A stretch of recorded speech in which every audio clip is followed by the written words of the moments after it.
WLR, Imro Local Station of the Year. WLR. Okay, the GAA is going behind closed doors after a number of weeks of successfully going behind limitedly open doors, I guess. And at this point now, from this week's announcement, it's behind closed doors for the foreseeable future, at least for the next 3 or 4 weeks at least. Sean Michael or Regan, how are you doing? Not too bad, Nigel. Go again to me? Not too bad, Nigel. Not too bad overall. Busy times. Busy times, Yeah. upsetting times, I guess too. Yeah, it is. You know, it seems to change by the day, maybe by the hour. Some people might say, you know what I mean. You have roadmaps and you have guidelines, you have protocols, and they seem to change. They seem to change on a regular enough basis now. You know, I suppose the recent change just on Tuesday, just gone, that was probably a bit of a hammer blow for us. You know what I mean. That one definitely.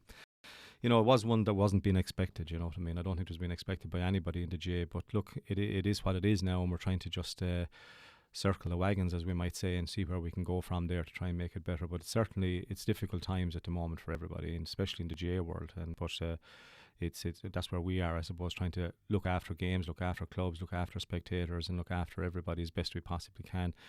Being very conscious of the pandemic that's out there in the public, and but it's difficult. You're right, it's very difficult at the moment. Would it be right in saying that, and like you kind of have to be careful about what you say, because you don't want to, you know, people are sick and people have died, and you don't want to cause offence here or speak out of turn. But there's mixed messaging for the best part, really. Yeah, there is, and you said it there yourself. You know, obviously it's about from where we are now today. It's about, you know, playing matches this weekend and sport and stuff like that. But there's a whole world out there at the moment, you know, and it's hurting, it's suffering in lots of ways, businesses, families, and so on. And you know, there's lots of confusion and mixed messages about going back to school, about weddings, and about pubs reopening, and you know, crowd restrictions, and there's just so much conflict going on there with the mixed messages. And I suppose clarity on certain ones of those would be very welcome. But like, where do we go? I suppose, you know, it's probably going to. You know, it's going to be with us for a long, long period of time, you know, and it's new to everybody, let's be honest. It's probably new to the government as well, and everybody's trying their best. So everybody's trying to see where it goes, and there's constant monitoring of the data that comes in, I suppose, with the daily updates that we're getting, and that can change it one way or the other. But for now, it is where we are, and we just hope that going forward over the next couple of months, it'll get easier for everybody. But, you know, in a GA kind of context, but equally so in the public domain, you know, kids going back to school and stuff like that. Hopefully that will be successful for everybody, and hopefully that'll happen. As we stand at the moment, like, I can go to the cinema. Myself and you can go see a film, and we can sit side by side in a relatively tight space, but we can't stand, you know, 5 feet apart on the sideline of a pitch and watch a game. Yeah, and you know, there's some of the things that we're talking about. I've got so many examples of what you're saying there over the last couple of days, you know, that we can do this and we can do that, and we can go here and we can go there, but you can't go to a match, a big open field, you know, 200 people is what, you know, and I suppose the roadmap around now is going to be going to phase 4 or something like that. I forget that we were all hoping that it would go up to, you know, 500 or something. That's where we were expecting. I suppose, being honest with the numbers, the way they were increasing over the last couple of days or last week, we kind of thought something might, you know, but we didn't expect that to be behind closed doors for club activity and everything like that, you know, so.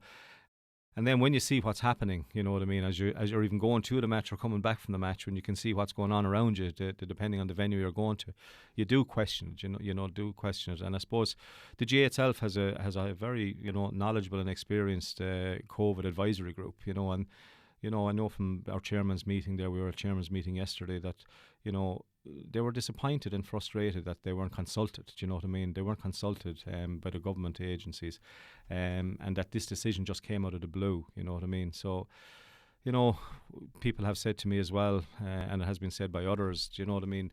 Would GA folk going to matches be happy enough to wear a mask, making it compulsory that you have to, mandatory that you have to wear a mask, and would that allow 200, 300 people to go in if you wore a mask? And I think most people would sign up to that, to be honest with you. I'd say very few wouldn't. Yeah, and that would be another, maybe a measure, you know what I mean? We understand the numbers, we want to get them down from a COVID point of view, but we have asked, you know, the GA have asked, you know, show the evidence that it's in the GA, and, you know, I was a bit disappointed. I've gone to lots of matches. I mean, that's the other side of it. All our club volunteers and our club supporters and our players, like, over the last couple of weeks, we were told that we were going to have a narrow window, 10, 12 weeks to play our championships. And so as a result of that, our weekends are just going from match to match and match. But so going to all the matches, I've seen every volunteer in every club really, really trying to put their best foot forward, and the congregations that was kind of said about matches and, before and after matches, I haven't seen that at GA grounds. I haven't seen that anywhere like that at all myself, to be honest with you. So you do wonder, I think maybe myself personally, one of the safest places to be is in a match and in the grounds of a match. And if you're wearing a mask and hand sanitizing, before you enter. So, there is the personal responsibility as well, but we're putting our best foot forward, and I just have to applaud and compliment all our clubs and all our volunteers in the GA in Waterford. They've been absolutely brilliant for what I see. When you say, the congregations, I haven't, because I'm here in the studio of the weekend and I can't go to games. But, I haven't seen it with my own eyes. But across the country, I have heard reports of people congregating after games. Let's take that for a second as fact and true, okay? Let's say that's happening. Yeah. That's happening in a car park or at the end of a field somewhere. Yeah. Surely, by anyone's logic, safer than being inside in a church, inside in a cinema, at a crowded table in a restaurant, or in a bar, like the crazy stuff we saw in Dublin earlier in the week. Sport can often be, the low-hanging fruit and the easy one to bite onto. Well, I suppose it's out in the one that we all see and we all follow and we all read about and we all see. So it's in the media, so to speak. You know what I mean? But yeah, you're right. Like I said, we've gone to and from games, and I haven't seen it. And being outdoors at a game, you'd imagine, because you go back to the basics. What they're saying is, hand sanitize, you wear masks, and you kind of keep the social distance. And so that can easily, you'll imagine, be achieved in a GA ground. You know what I mean, or any sporting ground, really. To be honest with you, not just the GA. That if people take the personal responsibility and wear the mask, personal responsibility, and hand sanitize, the social distancing, but. What's happening now, obviously, and you've seen it, and you've said yourself, a lot of people now are congregating maybe indoors to try and see to get to see games and stuff like that. So it's difficult. It's a difficult one. I suppose that's the kind of the unintended consequences of it all. That across the country and Waterford as well, the games will be made available to stream for obvious reasons because people can't go in bulk, and like this up until now there was 40 tickets per team. Now, that's taken away, so you can be dead sure that people who are big GA fans are going to try and watch it online. But, not everyone is going to spend a €5 each, or, some counties it's €6 each. Yeah. So if I have me and my 5 friends, we're going to go to one of the lads' houses and spend a €5 between us. Yeah, and look, that was said. I know that was said, and I'm sure the government are aware of that as well, and the GA advisor group is aware of that and whatever. But from a streaming point of view, we're extremely, that's one of the pluses, I suppose, that we've had over the last couple of months, couple of weeks. Ourselves and Nematon, and as well with WLR there now with the semi-finals and some of the quarter-finals. It's great to see us coming together to try and make it better for the spectators that can't go to the games. So there's an awful lot of hurt out there and disappointment. Parents can't see their kids play, you can't see your club play or whatever, and so having the service that's there and available to try and do that. But you're right, I'm sure there's one or two gatherings indoors, whereas if they could go to the game, that wouldn't be happening. So behind the scenes, what are you working on at the moment with the latest? Like what way are you kind of planning to go forward, I suppose? Yeah, well, the here and now at the moment is just trying to get through over the next couple of weeks. You know what I mean? We want to finish the hurling campaign. Seem to be in split seasons now. We got these number of weeks of hurling, so we want to get through those as best we possibly can. Hopefully the weather will pick up for this weekend. With finals coming in this weekend and next weekend, divisional board finals, Eastern and Western, and again.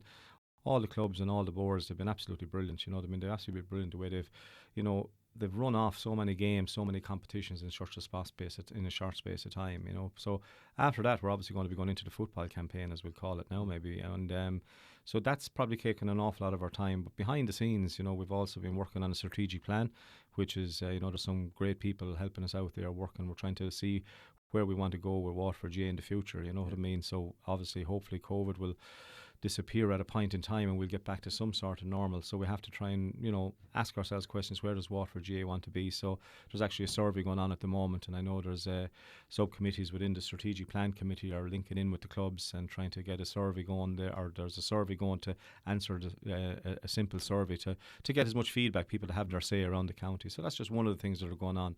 Obviously, the other day-to-day stuff with finance in the GA world, which obviously that's a bit of tough to take as well. The loss of revenue and whatever. But so lots of discussions going on there as well. Inter-county hurling isn't cheap. It takes a lot of money to run it. Yeah. And in order to do that, money needs to come in. And as we stand at the moment, it's not looking like there'll be crowded inter-county games either. No. So again, it was, the good thing about it, I suppose, and I'd support it, is that there's definitely an appetite still to have the inter-county games.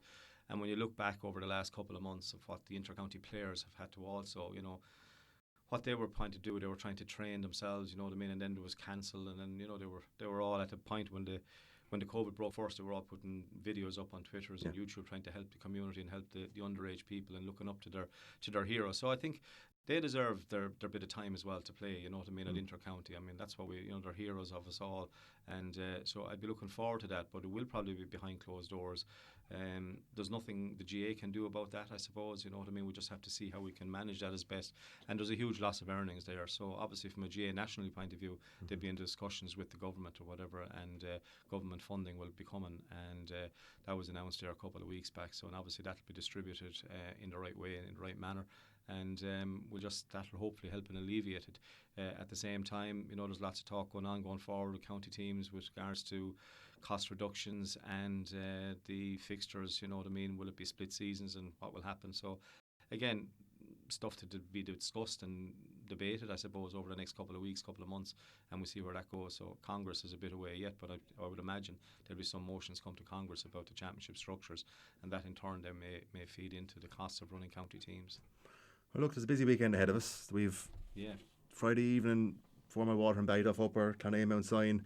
Saturday it's a full schedule really. Tremor and Romore, Kilgubnett and Mellery. We have first of the senior semi-finals, Lismore and Ballygunner. Sunday, Moore, Mount Sion Passage. We have Colligan, Turin, Ferrybank and Tremor. It's a busy weekend, and look, fingers crossed it'll all go off well.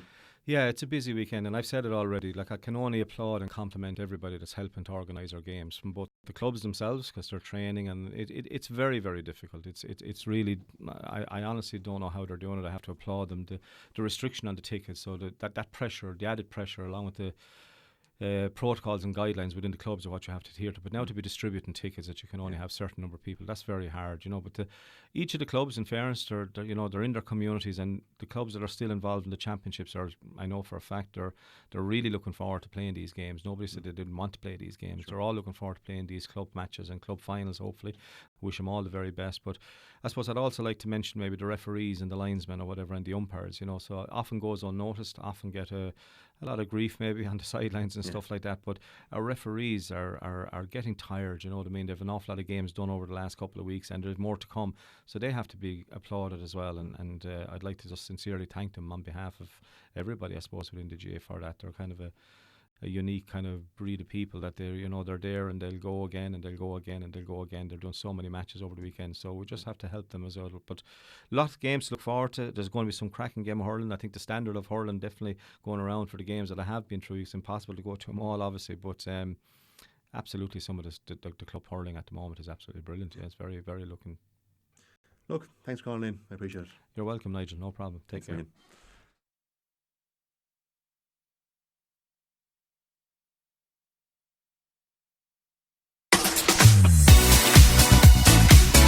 WLR, Imro Local Station of the Year. WLR.